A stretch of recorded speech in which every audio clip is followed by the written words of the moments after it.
Spoilers.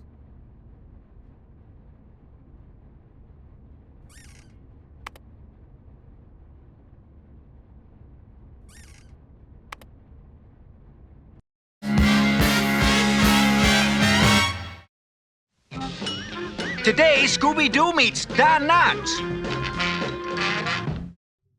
After passing through a seemingly deserted desert town suffering from an eerie fog and ghostly wail, the mystery machine is pulled over by a very familiar sheriff's deputy on a motorcycle.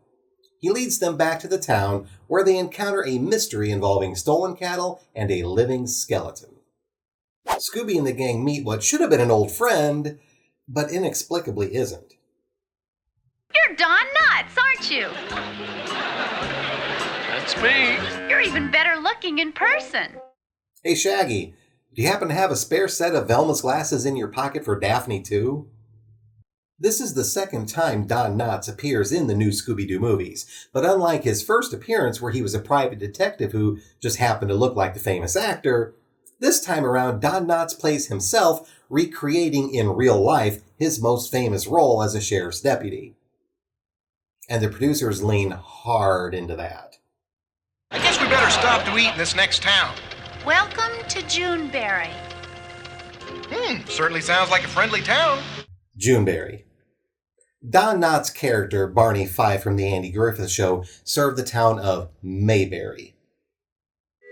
Kids, this is Sheriff Dandy Griffin. How do you do, Sheriff? Hello. Nice to know you. Hello. Dandy Griffith. While Don Knotts' boss on the old show had been called Andy Taylor, the show itself was named after the lead actor, Andy Griffith. Maybe we could create a cattle stampede. Good idea. Don could frighten the cattle by shooting his gun. If I had any bullets. A running gag from the Andy Griffith Show was how the sheriff refused to let Don Knotts' character have more than one single bullet at a time because he couldn't be trusted with a fully loaded revolver. It's never explained why Don Knotts was working as a sheriff's deputy in Juneberry. In real life, he had already left the Andy Griffith Show by the time this episode was produced, so why didn't the writers just say that Knotts wanted to quit acting to become a real policeman? In fact, they could have gone even further and mined some laughs by having Knotts insist that his years spent playing Barney Fife gave him the necessary training to be an effective law enforcement officer. During the episode, the gang could have convinced him that he still had a lot to learn about police work and he should return to acting. Don Knotts still had plenty of years left to go in his acting career, unlike others in the industry who went on to dabble in law enforcement because film roles dried up for them as much as the follicles on their head. Nice wig, Dracula. This would not be the only time this episode neglected to provide an adequate explanation for something. That's Gene Haltery, the rancher. Sheriff, when are you gonna do something about all the cattle rustling that's been going on around here? The villain this time was local rancher Gene Haltery. His name is an obvious reference to the famous cowboy actor Gene Autry. However, Autry always played a hero, while Haltery here is the episode's bad guy. Kind of weird that the Scooby writers would use this name as the inspiration for the villain, but they probably chose it just to keep with the Western theme of the episode. Calling the rancher something like Butch Bassity would be a dead giveaway that he was the one who deserved the most attention. Monsters? Oh, Scooby, you don't really believe in monsters, do you? Lines like this in a Scooby episode never failed to both infuriate and confuse me. I'm infuriated because the Scooby Gang has encountered a ghost or monster literally every week since 1969. So Scooby has every reason to think they're real. On the other hand, I'm confused because every ghost and monster they've run into by this point has ended up being just a guy wearing a costume, which sort of proves Fred's point about monsters not being real. However, even if they're fake, these monsters still end up putting the lives of the Scooby Gang in danger most of the time. Even Fred should be concerned by now whenever anything vaguely supernatural seems to be happening. Look, there's your cattle rustlers. They've been running the stolen cattle through the town on trucks. Using that spooky fog to cover their operation. Haltery's plan was to steal cattle from neighboring ranches, and presumably a few from his own to divert suspicion, and smuggle them out of the area under cover of a mysterious fog accompanied by scary noises.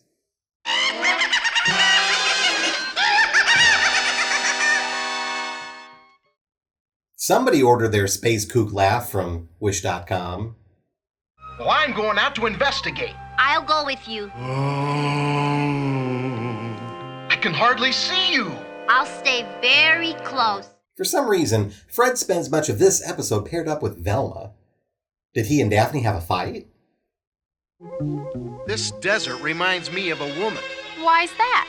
It goes on and on and on. You know, I can believe it. I think I found a clue. Where? Tire tracks. I wonder where they lead. There's only one way to find out. Yes, how strange and suspicious to see tire tracks on the main street running through town. The rustlers chose a valley near the town's graveyard to store their stolen livestock, presumably due to its remote location. There's that word presumably again. It's just a lot of this episode relies on the viewers making assumptions. The cemetery? Yep. Then that's what we'll have to do. Investigate the cemetery. Now? No. Oh, tonight. Why? Why at night? Fred's just f***ing with Shaggy at this point. They found the tracks just now. If they're looking for whatever made them, surely the longer they wait to search, the more likely whatever made them would get away. Don't call me Shirley. While once a profitable crime, large-scale cattle rustling as seen in this episode was pretty much non-existent by the 1970s. In the days of the Wild West, when cattle were raised out in the open, it was easier to steal them from large herds as they moved from one location to another. When open-range ranching was supplanted by fenced-in grazing practices, cattle rustling mostly settled down into thieves sneaking into pens to tranquilize a few animals at a time, load them onto a truck, and immediately sell them at auction. Even that is risky because modern laws strictly regulate the practice of cattle branding and often require verification of the brands to help prevent thieves from selling stolen cattle. Granted, that's only if the rancher brands their cattle, which many fail to do. By the time this Scooby episode was produced, most cattle theft was in the single digits, and could sometimes be as simple as a rancher keeping cows from another operation that may have strayed onto their property, breed them to get a few calves, and afterward even let them wander back to their legitimate owner. There is still the occasional mass rustling, but these days when a crime involves cattle, it's usually performed on a spreadsheet. When many cattle do go missing, it's common for ranchers to perform large-scale searches for their livestock, often involving aerial reconnaissance via airplanes or helicopters. Helicopter. It wouldn't take long for searchers to find a large herd gathered like that in a nearby valley. As this was the 1970s, the penalty for getting caught rustling wasn't going to be getting strung up on the nearest tree, but like most crimes, the prison sentence would reflect the amount stolen. From the number of cattle seen here, Haltery would probably be spending a lot of time behind bars if caught. Because of how easy it would be to get caught, and the penalties he would subsequently face, I'm giving Gene Haltery a 1.5 out of 5 for his design. The risk was just too great to make this a worthwhile endeavor. This is not only not the first time a skeleton costume is used in the Scooby franchise, this isn't even the first time it was used in this specific series. As we saw in the Batman and Robin episode, Joker and Penguin already dressed as skeletons. In addition, what does a skeleton have to do with the Western theme of the episode? Villains usually choose their disguises based on their location, but a skeleton is almost as generic a monster as a werewolf. If he was determined to use a skeleton suit, Haltery could have at least made his mask more unique by making it a cattle skull. Not only would that have been infinitely more frightening, but also very fitting considering the desert locale and the fact he was a cattle rustler. It'd probably be a cheap addition too, since, as a rancher, he probably has access to any number of steer skulls. Obviously. At least by the time of Mystery Incorporated, the Scooby producers understood the gold mine of nightmare fuel they missed the first time around. This wasn't the only odd decision made by this episode's villain.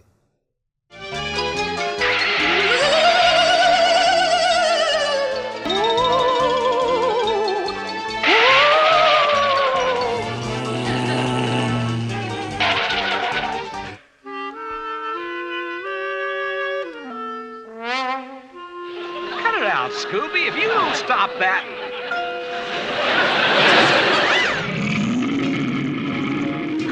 The icicles are roaring! It's the headless horseman of Sleepy Hollow! What happened to their heads? It's just an illusion. An illusion? That's right. It's all done with advanced film projectors and mirrors. Haltery used the standard advanced film projectors and mirrors maneuver to produce apparitions to frighten snoopers, but let's look at his choices. In the graveyard, we see a three-eyed specter, a willowy female ghost, and a bearded giant with red skin. Underground, in addition to that same giant, we see a dinosaur, two headless horsemen from Sleepy Hollow, and a ghostly stagecoach driven by a skeletal driver. It's a giant brontosaurus. It can't be. The Brontosaurus died out over 1 million years ago. Brontosauruses didn't have teeth like that. And they died out almost 150 million years ago. I guess technically Velma is correct because 150 million is over 1 million. But for a smug know-it-all like her, that seems a bit vague. Only one of these projections is related to the Western setting of this episode. All the others seem picked at random. Which I'm guessing they were. Model sheets from the episode's production show all these ghosts were designed by legendary artist Alex Toth. It's like the studio told him to design 5 or 6 ghosts for the episode, but never told him anything about the story's setting. So he decided to hedge his bets by designing wraiths from any number of genres, and he happened to get lucky with the one driving the stagecoach. Look! It's the skeleton! He's only pretending to be a skeleton. He must be the mastermind behind all the trouble. Haltery's costume design also wasn't very scary. Just like Joker and Penguin, it's obvious that he was just a guy wearing a suit with bones painted on it. The outfit's poor design is further emphasized by the fact that at no point do the animators ever try to make it look convincing, unlike how other villain disguises sometimes look extremely realistic until the unmasking. When the producers do that, it's acceptable because they probably intended that the audience experience the ghost like the gang were. Fred was quick to point out that the skeleton was fake, so it's clear the producers wanted the audience to understand that as well. I generally don't like to count props as part of the villain's disguise, so the projections Haltery used will not be considered in his outfit score. So based solely on his unconvincing and unoriginal skeleton getup, the cattle rustler gets a dismal 1 out of 5. While wearing skeleton suits, Haltery and his 2 alleged henchmen would presumably sneak onto neighboring ranches at night, or during the mysterious fog, to steal cattle and gather all the stolen livestock in one location so they could then presumably smuggle them to their buyers later. Haltery also rigged a nearby graveyard and abandoned mine with spooky projections of ghosts and monsters to, presumably, scare off anyone who might stumble onto the location of the stolen cattle.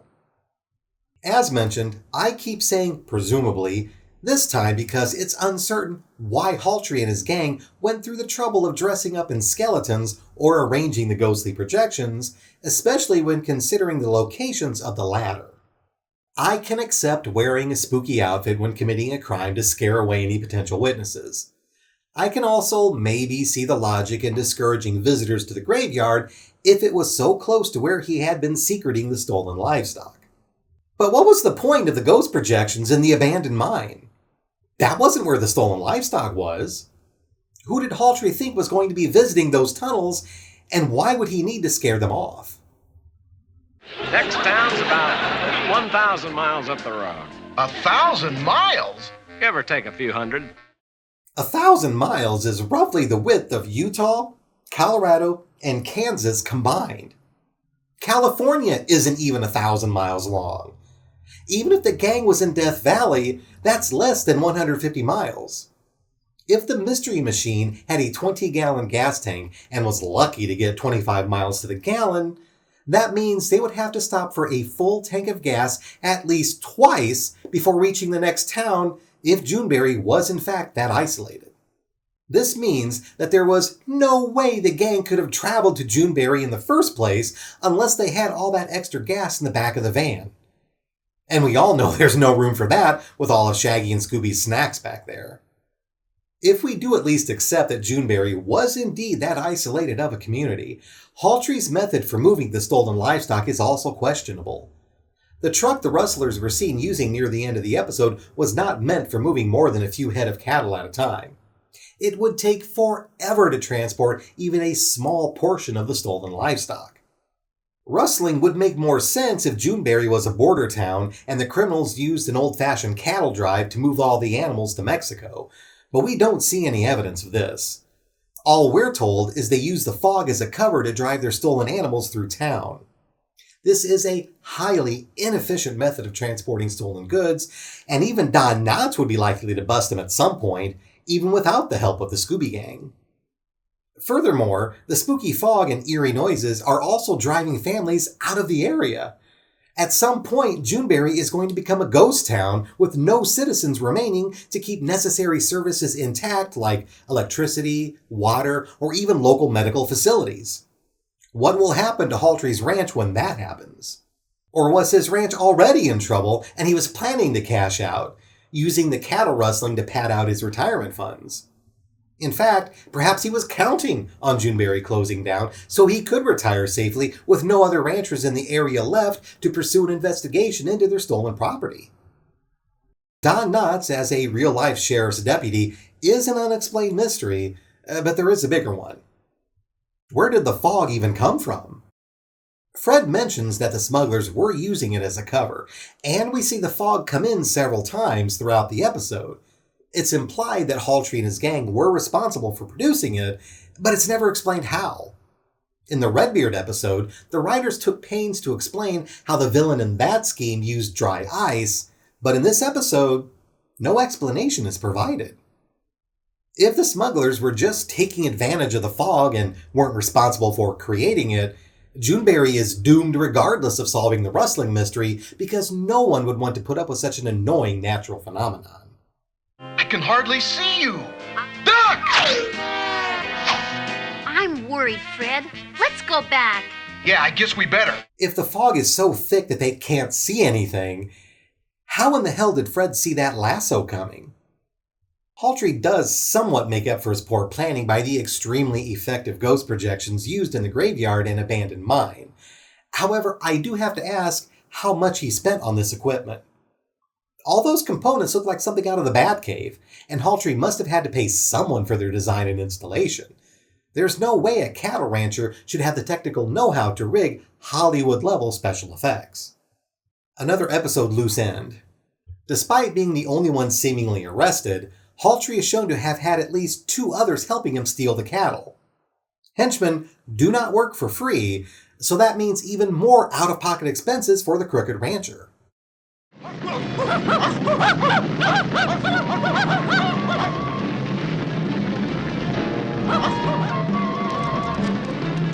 I surrender!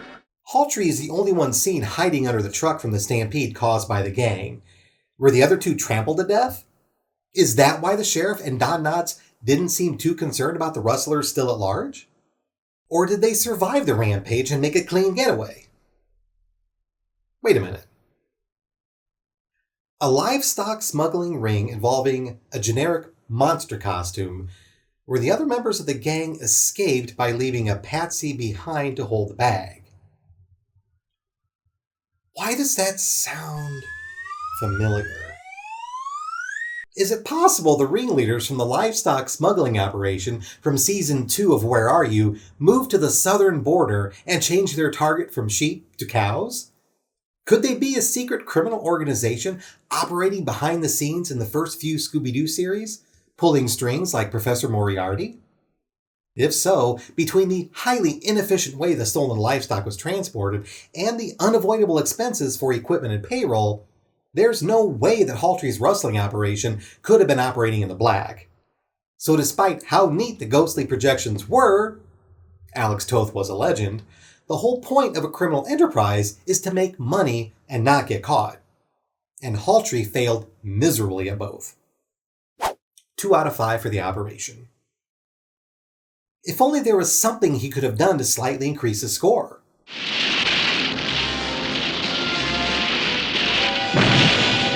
Scooby, get out of the way! Oh yeah, attempted murder. That always bumps up a villain's rating.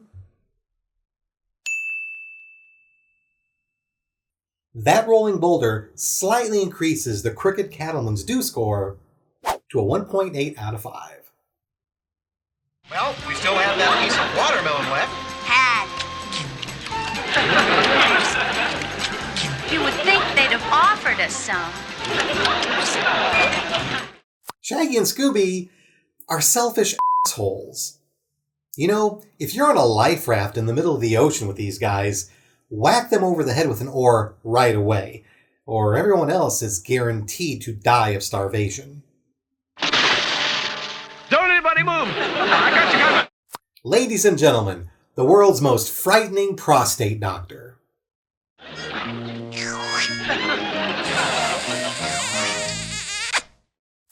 This isn't the first time Don Knotts made out with a non-human. Well, Stanley, this is another fine mess you've gotten us into. Like dropping the piano out of the window? I'm sorry, Ollie. I didn't know you were under it. In the next episode, Fred and Velma will get the chance to see just how accurate they were. You can't just sit here, Scooby. You have to help me look. Scooby and Daphne got paired up? That's just weird. They're still at least a decade away from the new Scooby-Doo mysteries. I'm going after him.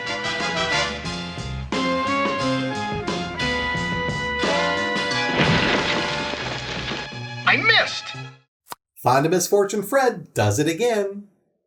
Are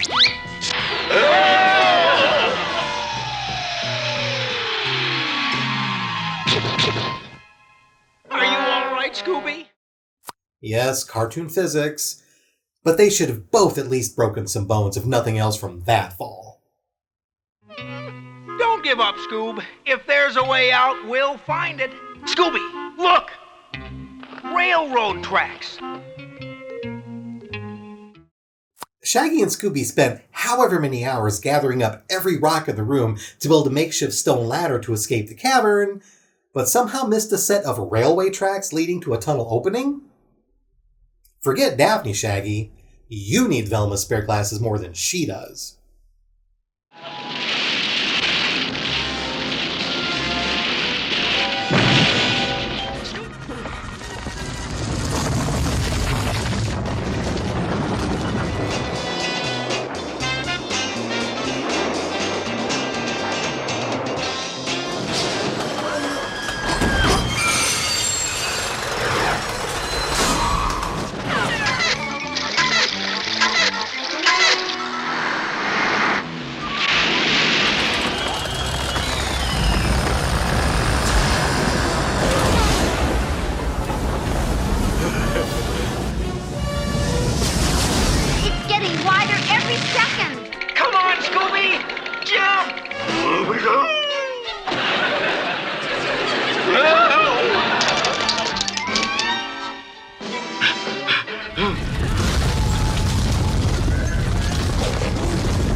What's wrong? We didn't break any law, did we, Dawn?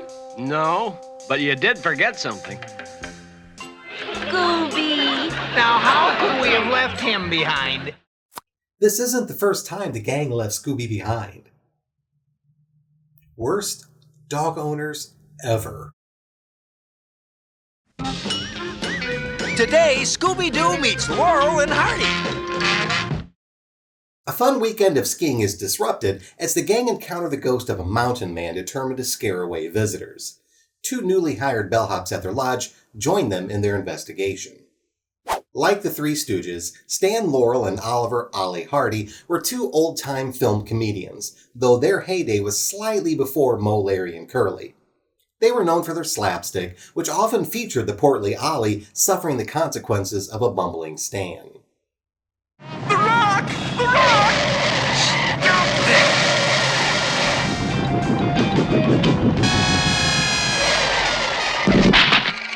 Well, this is another fine mess you've gotten us into. Unlike the Stooges, Laurel and Hardy are probably less well known by millennials and Gen Z, and even younger Gen Xers for that matter. Hey, like it's Laurel and Hardy! Oh, and Hardy. They recognize us, Ollie. Of course we recognize you. What are you doing out here? We're looking for jobs. We are seeking positions as luggage expediters. That's bellhops. As I pointed out in the Addams Family episode, it's unusual how the gang know who Stan and Ollie are. If it's because they're famous movie stars, their last film together was over 20 years prior to this episode, and the two of them are both dead. If it's because of the cartoon Hanna-Barbera produced a few years earlier, that still means they were television stars and likely not in need of jobs as bellhops. We want a job as bellhops. Any experience? Well, no. You're hired anyways. Thank you.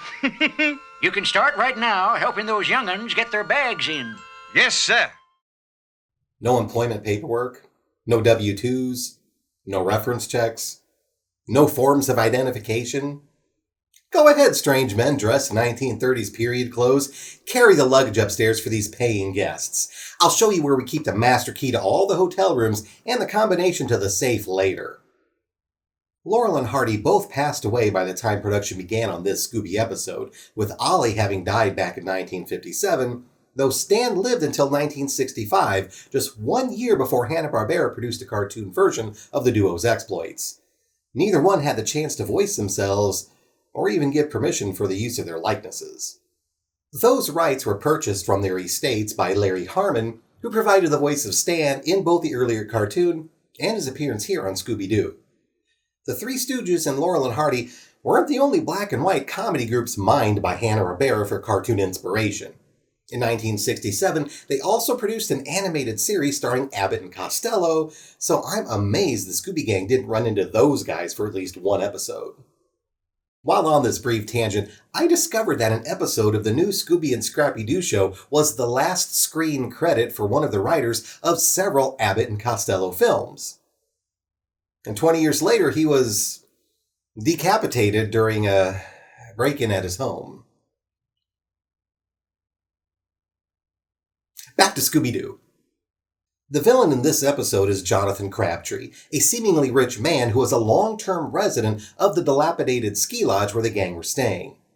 His criminal scheme involved reselling stolen automobiles after repainting them to make it harder for the authorities to trace the vehicles.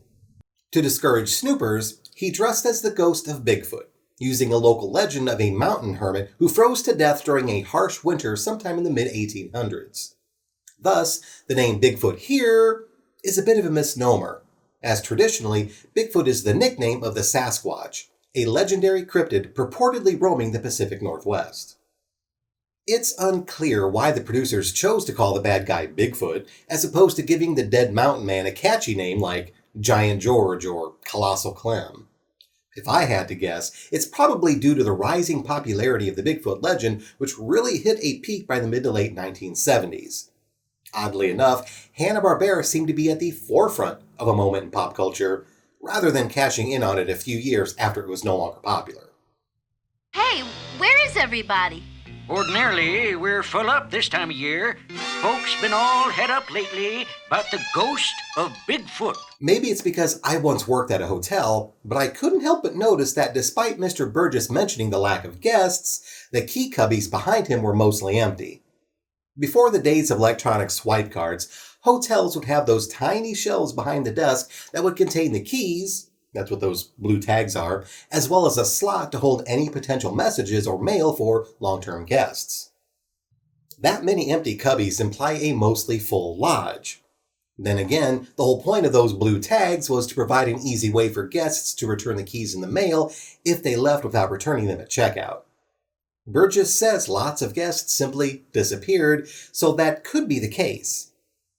Here's hoping the return postage or locksmith re-keying won't bankrupt him.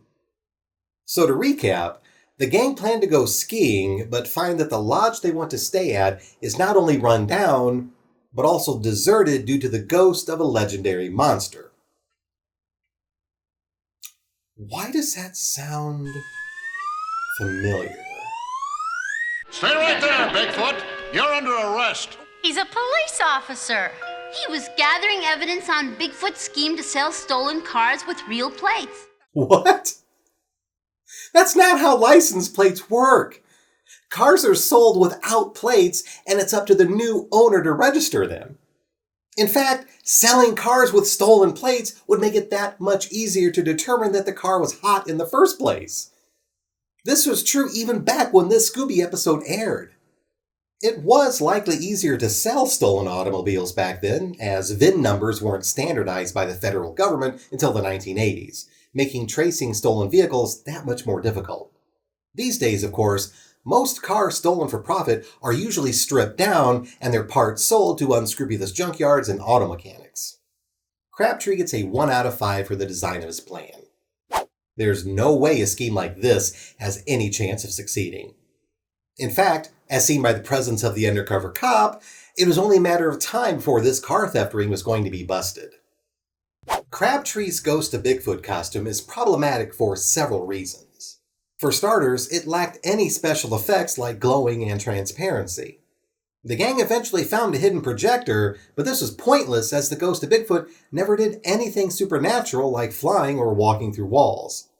In fact, by pushing a boulder down a hill and leaving footprints everywhere, Crabtree established very effectively that his phantom was in fact extremely corporeal. Second, he was supposed to be the spirit of a dead mountain man. So why did the Ghost of Bigfoot look like a huge white snow gorilla and not a large lumberjack wearing overalls or boots? If this isn't supposed to be an outfit made of hair, this guy is naked. Then again, if this was supposed to be just a giant man not wearing any clothes, he wouldn't be the only one in this episode not dressed appropriately for the weather.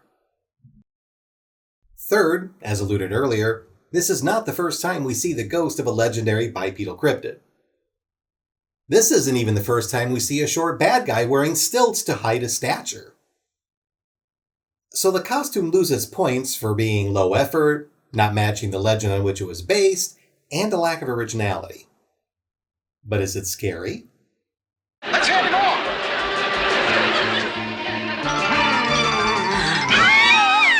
Ready, Mr. Hardy? Let's get him!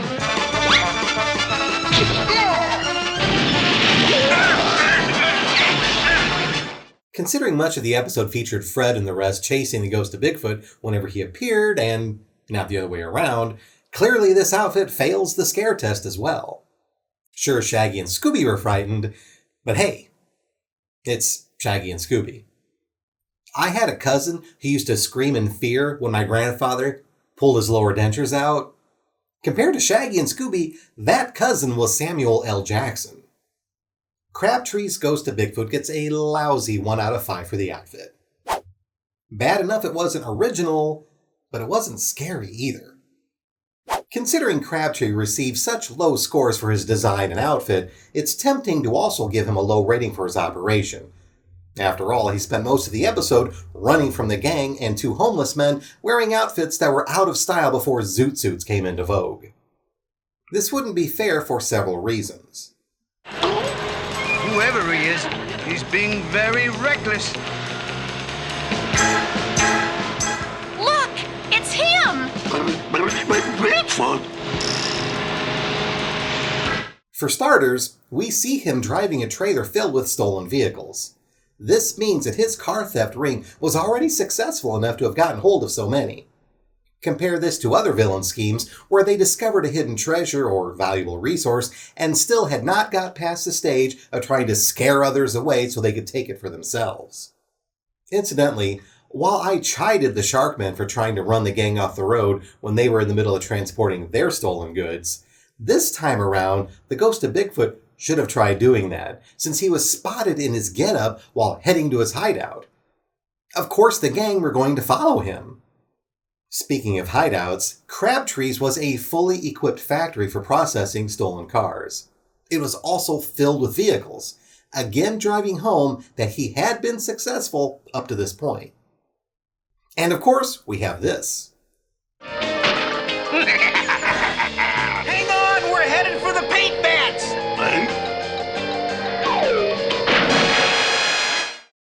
Crabtree was clearly trying to murder people here. Without cartoon physics, Shaggy, Scooby, Stan, and Ollie would have likely died being submerged in that toxic automobile paint. Indeed, they were still using lead in paint when this episode aired, making that dip even worse for the victims. This car theft ring also had to have stolen enough vehicles to trigger an undercover police operation to bring the thieves to justice. And finally, where was the rest of Crabtree's gang? He had his surly chauffeur, but the last time we saw that man was when Stan wrecked Crabtree's car. Can I drive? No, I'd better drive. You never let me drive. Oh, all right.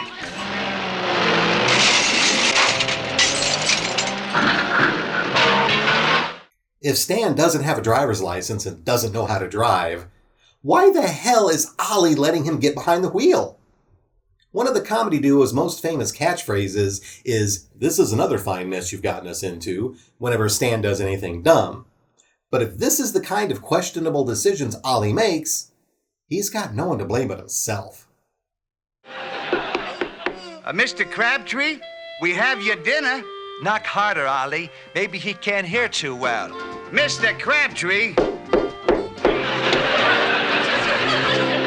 That's funny. The room's empty.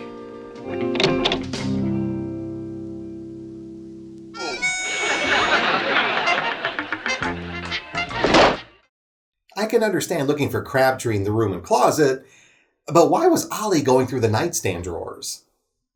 That's just blatant invasion of privacy. This is why you do background checks and don't just hire two strange men off the street. Disappeared? Not a sign of him anywhere. Sounds like Bigfoot struck again. You're right. Even after Crabtree went missing, no one mentions that his chauffeur was gone too. It's extremely probable that he had been involved in Crabtree's car theft ring. Considering his position as a servant would mean he would need to know where his boss was at all times and that he really wasn't confined to a wheelchair. Even with the chauffeur, two men could not run this operation by themselves. There's no way that many vehicles could be stolen in such quick procession by an elderly man at any rate, nor did either have the opportunity to do so.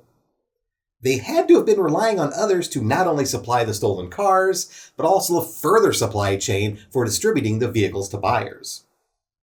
Our mysterious smuggling masterminds have no doubt been busy here as well, fresh off their successful stint as cattle rustlers in Juneberry. Even though the mastermind was caught, I'm still giving this car theft ring an operation score of 4 out of 5. They were successful before the gang showed up, took themselves seriously enough to try and get rid of witnesses, and once again, most of them evaded justice at the end. The Ghost of Bigfoot earns a do score of 2 out of 5.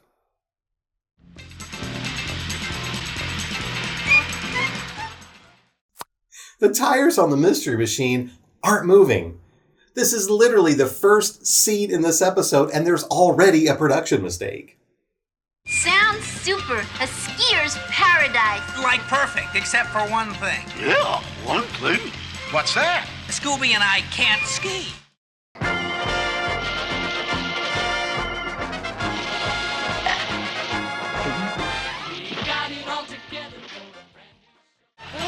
It's getting colder. Looks like we're in for a snowstorm. This was a swell idea you had, Ollie.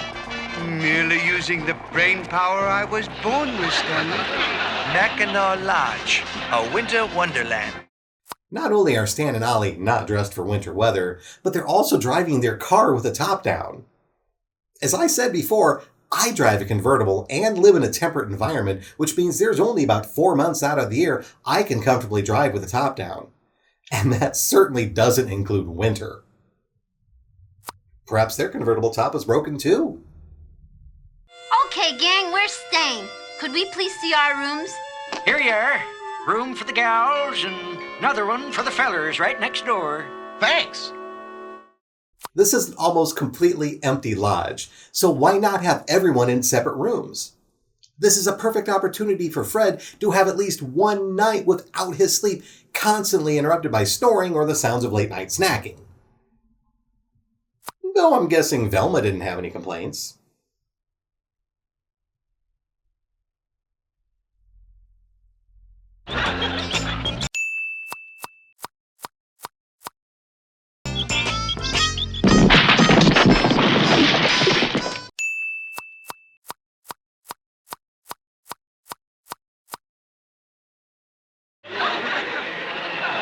Listen to that wind howl, Daff.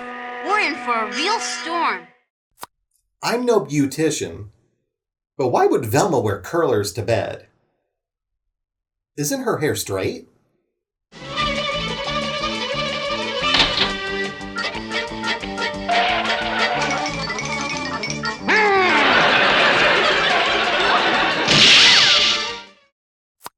I know continuity's a bit much to ask from a Scooby-Doo episode, but couldn't they at least keep the room numbers consistent?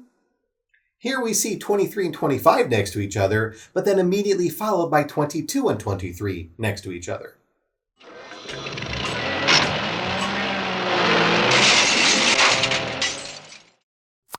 Why didn't the station wagon get damaged?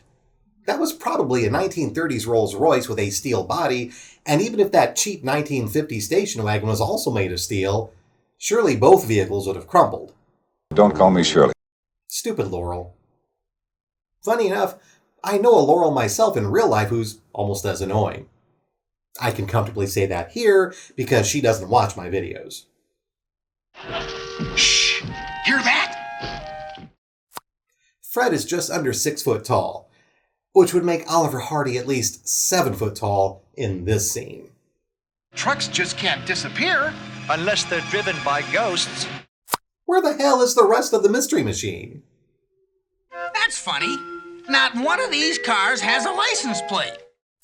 You're supposed to take your plates off your car before taking it to the junkyard.